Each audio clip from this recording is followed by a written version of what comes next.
त्याच्यावर मोठ्या प्रमाणात राजकारण केलं जात आहे. विरोधक आरोप करता या सगळ्या घटनेला एन्काउंटर म्हणून पाहिलं जात आहे. काय तुमची प्रतिक्रिया? नाही, बघा असं आहे की या प्रकारचे जे एक दुर्दैवी घटना बदलापूरला झाली होती, एक तर त्यावेळेसही त्या चिमुकलीच्या याच्यावर जे अत्याचार झाले होते त्याचंही विरोधकांनी राजकारण केलं. तिथे मोठ्या प्रमाणात लाडकी बहीण योजनेच्या संदर्भात असणार किंवा इतर योजनेच्या संदर्भात त्याची कंपॅरिझन केलं. मला असं वाटतं की या प्रकारचं कोणतीही घटना झाली तर याचं राजकारण केलं नाही पाहिजे.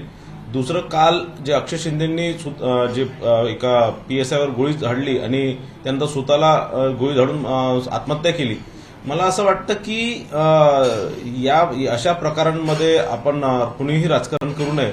आणि अशा प्रकारचं मला असं वाटतं की जे महाराष्ट्र जनतेची जे प्रत्येक आई वडिलांची भावना होती की अशा नरधमाला फाशी सजा झाली पाहिजे किंवा अशा नरधमाला भर चौकात गोळ्या मारल्या पाहिजे, याच प्रकारचं मला वाटतं जे शासन करू शकलं नाही, जे कोणीच करू शकलं नाही, ते स्वतः देवानेच केलं आणि देवानेच याला कुबुद्धी सुचवली आणि त्यांनी हे सगळं केलं.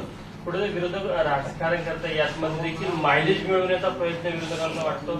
बघा असं आहे की आता महाविकास आघाडीच्या सगळ्या नेत्यांना कोणतेही दुसरे मुद्दे भेटत नाही. सरकार 2.5 वर्ष चांगली सरकार चालली, महायुतीची सरकार चालली आणि या महाविकास आघाडीला कुठेही सरकारवर टीका करण्याकरता कुठे जागा भेटत नाही. तर असे जे या प्रकारच्या ज्या घटना आहेत किंवा या प्रकारच्या ते काहीतरी केविलवाना आपल्याला स्वतःला प्रयत्न करतात आहे की सरकारला बदनाम करण्याचा. भाऊ, जे शाळेतले पालक आहेत ते पेढे वाटून आनंद साजरा करतात सगळ्या. बघा, नुसतं त्या शाळेतलेच पालक नाही, त्या शाळेतल्या पालकांनी पेढे वाटून आनंद साजरा तर केलाच, पण मी तुम्हाला सांगतो आणि गंभीरपूर्वक सांगतो की संपूर्ण महाराष्ट्रातला प्रत्येक मुलीचा वडील किंवा आई म्हणजे आई वडील यांनी मनातल्या मनात निश्चितच फार आनंदी झाले असणार आणि मला तर वाटतं की संपूर्ण महाराष्ट्रातल्या पालकांनी पेढे वाटले पाहिजे.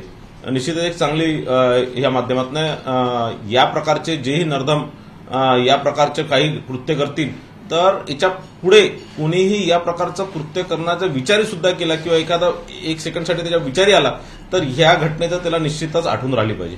पोलिसांवर संशय व्यक्त केला जातोय, पोलिसांच्या चुका आहेत असं देखील विरोधक. बघा, हे जे आज नाना पटोलेजी आणि बाकी सगळे जे विरोधक जे आज टीका करतात आहे, यांनीच स्वतः पोलिसांचं संरक्षण घेऊन ठेवलेलं आहे. ज्यावेळेस यांना स्वतःच्या जीवावर किंवा स्वतःच्या याला धोका वाटतो त्यावेळेस यांना पोलिसांची आठवण येतं आणि ज्यावेळेस पोलिसांवर स्वतः हल्ला होतो आणि तो स्वतःच्या संरक्षणासाठी जेव्हा काहीतरी करतो त्यावेळेस हे त्याच्यावर आरोप करतात.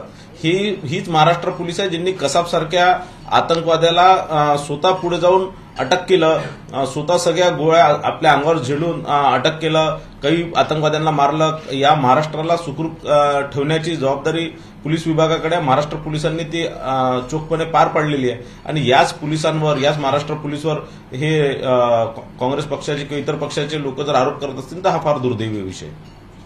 काँग्रेसमध्ये मुख्यमंत्री पदावर थोडी दस्तकेच पाहायला मिळत आहे, एकमेकांना दावे करत आहे. विदर्भाचे नेते म्हणून नाना पटोलेला प्रोजेक्ट केलं जातं, काही आमदारांनी त्याची मागणी देखील केली. कशा प्रकारे बघता तुम्ही त्याचे? बघा असं आहे, काँग्रेस पक्षात अनेक वर्षापासून चाटुकरिताचं एक ट्रेंड आहे, त्यांच्याकडे एक पद्धत आहे की ते आपल्या नेत्याला खुश करण्याकरता त्या नेत्याची इतकी बढाई करतात की तो नेता खुश होऊन यांना काही पदं देणार आणि हाच प्रकार अनेक वर्षापासून काँग्रेसमध्ये सुरू आहे आणि म्हणूनच काँग्रेसचं या प्रकारचं पतन झालेलं आहे. एकतर महाविकास आघाडी सरकारमध्ये येणार की नाही येणार हाच मोठा एक प्रश्न आहे आणि मी तुम्हाला 100% सांगतो महाविकास आघाडी सरकारमध्ये येणारच नाही. चुकीने जर आले तर हे 3 पक्षांचे इतके भांडणं आहेत की याच प्रकारे इंडिया आघाडी ही देशात म्हणत होती की आमची सरकार येणार, आमचा मुख्य पंतप्रधान बनणार, पण जसं ते निवडून आले तसं एका दुसऱ्यांमध्ये पाय खिचण्याचं चालू झालं आणि महाराष्ट्रामध्ये असंच होणार. आणि म्हणून मला असं वाटतं की महाराष्ट्राची जनता फार सुज्ञ आहे. ते अशा प्रकारच्या एक हँग असेंब्लीला किंवा बहुमतहीन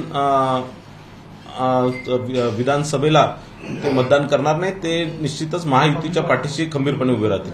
नाना पटोलेंची क्षमता वाटते का? तुम्ही त्या जिल्ह्यात काम करता, त्यांच्याबद्दल तुम्हाला माहित असेल, मुख्यमंत्री सामोरू शकेल का ते? बघा असं आहे की नाना पटोलेंजी मागील 35 वर्षापासून साकोली विधानसभेचं प्रतिनिधित्व करतात, भंडारा जिल्ह्याचं प्रतिनिधित्व करतात आणि 35 वर्ष तो जिल्हा किती मागे गेलेला आहे हे महाराष्ट्राच्या जनतेने एकदा बघून घेतलं पाहिजे की आणि नुसतं भंडारा जिल्हाच नाही तर साकोली विधानसभेचे काय हाल आहे.